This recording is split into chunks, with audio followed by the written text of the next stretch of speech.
Wow there, I totally have some issues with rhythm. I've learned from some of these classic rock bands like Boston and CCR.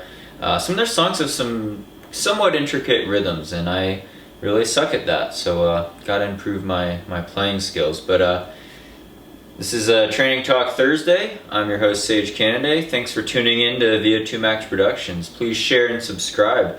I really appreciate all the views and all the comments we got. And for this week's topic, we're going to go with Benjamin Nichols. He was really genius actually with this idea. He said for every thumbs up he got in his comment, he was going to donate to a charity of my choice. Well, I told Benjamin that I'd like him to donate to UNICEF.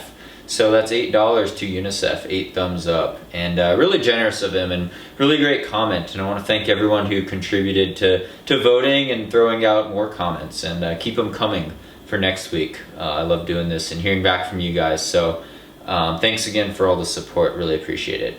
And Benjamin's question really was in terms of how to train for the really steep skyrunning type of events. Ultra marathons or mountain trail races that have a lot of vertical up and down. And I think he recently did the Flagstaff Skyrunning race in the US in Flagstaff, Arizona, which was pretty mountainous for a 50K.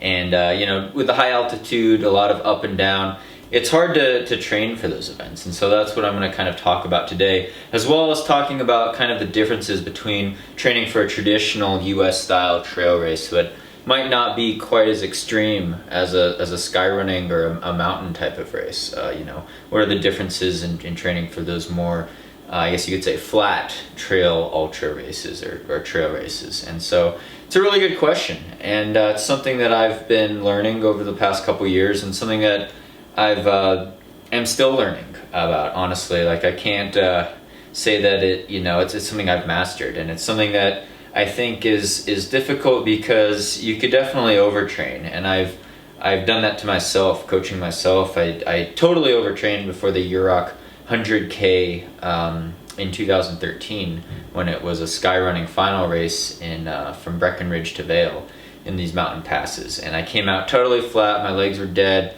I was hitting the wall halfway through, 30 miles in, and just a total pain suffer fest the last 26 miles basically.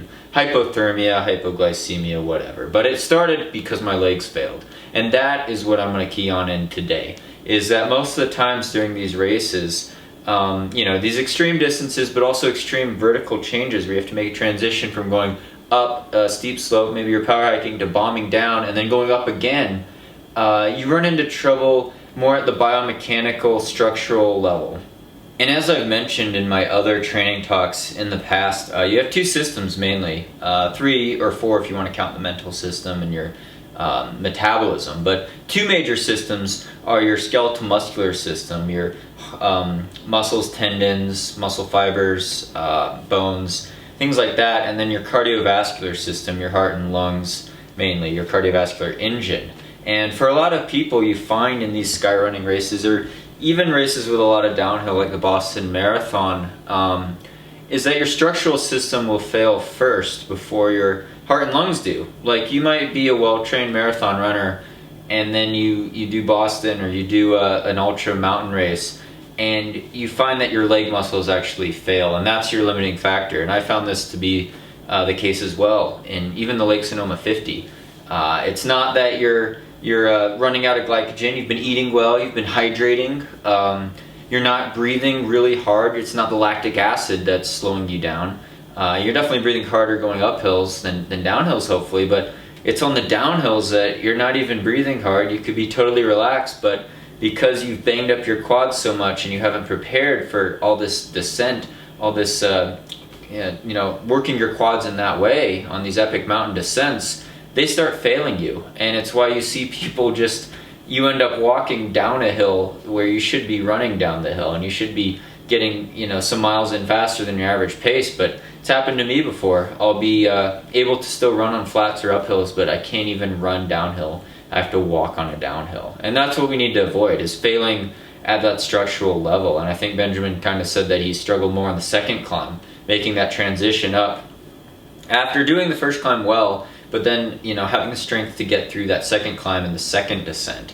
And I think it's more of a matter of building up your musculature and muscle strength. And you do that through specific training. Obviously, not everyone could run really high mileage. You got to run the mileage in the time that you have available. And I think with that in mind, obviously higher mileage helps, pushing the envelope there, trying to look at a course profile and designing long runs where you could try to mimic that course profile. And obviously, before I moved to Colorado, I didn't live in the mountains. I couldn't train in the mountains. I couldn't train at altitude. And so it's like, well, what do you do there? You're going to a race in Flagstaff, you're going to a race in Vail or wherever, and in Europe, and you have to negotiate the altitude. Well, unless you have an altitude in, that's probably going to be hard. Unless you do training stints, that's probably going to be hard. So what can you do to maximize your performance? Well, in the cardiovascular standpoint, you want to rev that engine hot. You want to be able to do some intense workouts so that when you have to go up, your heart rate or your heart rate and your breathing, your respiratory rate don't get too taxed, because you're gonna burn through glycogen a lot faster that way. So train the heart and lungs first, and train the legs. And as I mentioned earlier, that's the main focal point, I think, is the second system: structural mechanics, musculature, training the legs. And how do you do that without training at altitude, without having time to run 100 miles a week? Maybe you only have time to run 40 or 50 miles a week, but you're training for one of these races. Well, I think, and a lot of ultra runners, I think, are starting to get more into this, is that speed training actually has a huge benefit on this. And not only doing hill repeats in your speed training, but also doing flat speed training. And I've always, seen a lot of these ultra runners that do a lot of vertical each week. They do 20,000, 30,000, 40,000 feet of climbing every week. And I'm like, man, I can't do that. Before Euroc, I hit 20,000 for a couple weeks, and then I was fried. And I'm usually closer to 10,000 for most of my climbing. But that being said, when I do climb, I climb hard. And I climb hard during long runs a lot of times. And I'll do uphill tempo runs, shorter efforts, like 20 minutes, 30 minutes, 40 minutes, up a steady grade. And you could even do this on a treadmill. Training before Mount Washington, I did tons of workouts on a treadmill at a 12% incline, 15% incline. And so you get in a lot of vertical that way, actually. It's very effective. Or, find a hill close to your house. Maybe it's a short hill. Maybe you could do fast repeats of that. And you're training your legs. You train your heart and lungs a lot, but the focus is to train the legs to withstand the muscle tension of being able to go up and then go down and then go up again and repeat over and over. And obviously it helps if you're in the mountains, but running on a treadmill for a long time on an uphill is like running up a mountain. And there's even some treadmills that do decline, but you definitely do have to get used to that pounding as well. You look at a guy like Zach Miller, the cruise ship kid. He came out and beat Rob Carr and I at Lake Sonoma this year. And he was, just going up flights of stairs on the cruise ship, up and down, or doing treadmill work. Or sometimes if he got lucky, he'd go off ship and be able to do a long run somewhere exotic. But the point of the fact is that you have to make the most of your training environment with what you have. And whether that's a treadmill that goes up and maybe down, or flights of stairs, stadium stairs that go up and down, use those to your advantage and try to get out in a course that mimics the profile of the course you're training on.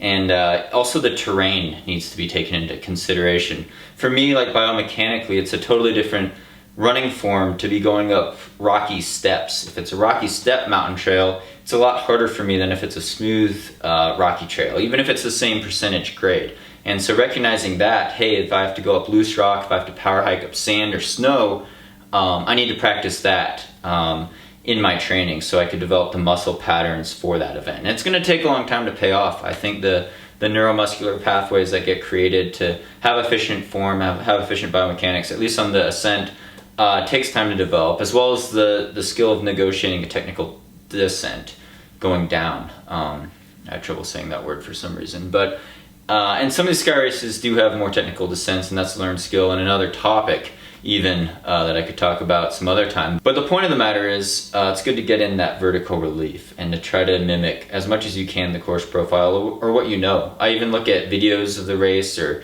pictures, trying to decide on what a race might look like if I don't have time to travel there beforehand and I've never been to that race before. So do your research and try to utilize the hills in your environment. And if that's doing short repeats up and down a short hill because that's all you have, then do that. Do that as a long run. Do circuits on that. And I want to go back to the point I made of doing flat speed training. I think it's a huge benefit for all ultra runners to do that flat speed work. I know most of us hate the track, we hate the road, but if you could get out there and actually do tempo runs at 10K pace plus 15 seconds per mile, or at least under half marathon race pace, you get going at such a high velocity that you open up your stride, you open up your hips well, you open up good proper running mechanics, and you get those neuromuscular pathways where you're generating this high amount of muscle tension. And that muscle tension in your hamstrings and quads and calves is going to serve you really well when you have to grind up a mountain,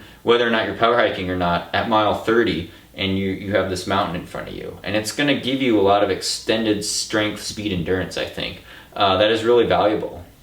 And for me, like, I mentioned before, I climb hard. If I'm climbing during the long run, it's usually hard because I don't put in the 20 or 30,000 or 40,000 feet of vertical a week that some of these guys do. And maybe I should, but for me, it was too much at the time, and maybe in the future I could handle more. So that's another good point, is to handle what's relative to you in the past. Keep a training log, keep track of what you've been doing before successful races, before breakthroughs, and also before bad performances, and try to analyze, hey, maybe I was climbing this much this week, a month before the race, and I had this many weeks at this mileage, or details like that I think are really valuable. At least they have been for me, just looking back on my training logs. And so again, the transition is hard, and I was just talking with Sandy about this today. We were running this course that I was like, oh, this kind of mimics the race in San Francisco, Marin Headlands North Face 50, and it had these rolling hills that were between quarter mile, half mile, mile long, and I was like, this is perfect. It was smooth, single track dirt, and I was like, I'm gonna go up there and I'm gonna train for the North Face 50 on this type of trail. But if you're doing a more technical skyrunning race like the Rut 50K, or Speedgoat wasn't as technical, but Speedgoat had a lot of vertical relief, it's better to get out in the mountains or get out on some more rocky trails or more technical stuff to practice that. And whether or not it's running a creek bed in your local park, or it's going out there and trying to balance up stadium stairs up and down steps. Do what works with your environment and the time constraints you have. But realize that if you can't get in the higher mileage, sometimes you will have to get in some of that speed work, the uphill tempo runs, the high intensity work, to make up for that. And I think the muscle tension generated from these hard efforts, as well as the cardiovascular benefits, which you can't ignore, are going to help you in the long run, even on these really mountainous courses. And again, don't forget the downhills, because they'll crush you. They've totally crushed me before, and you have to get in that downhill pounding, whether you're going down flights of stairs, you're finding some hills that you could actually run pretty fast down. If you don't practice that kind of pounding on your quads, then it's going to come back and bite you in the race for sure. So I think that's about all the time I have for this training talk. But thanks again for all the comments and all the votes. Keep them coming, and I really appreciate all the shares, all the views and subscriptions. And I'm going to enjoy this Avery IPA now. Thanks for watching, and stay tuned for more VO2 Max Productions.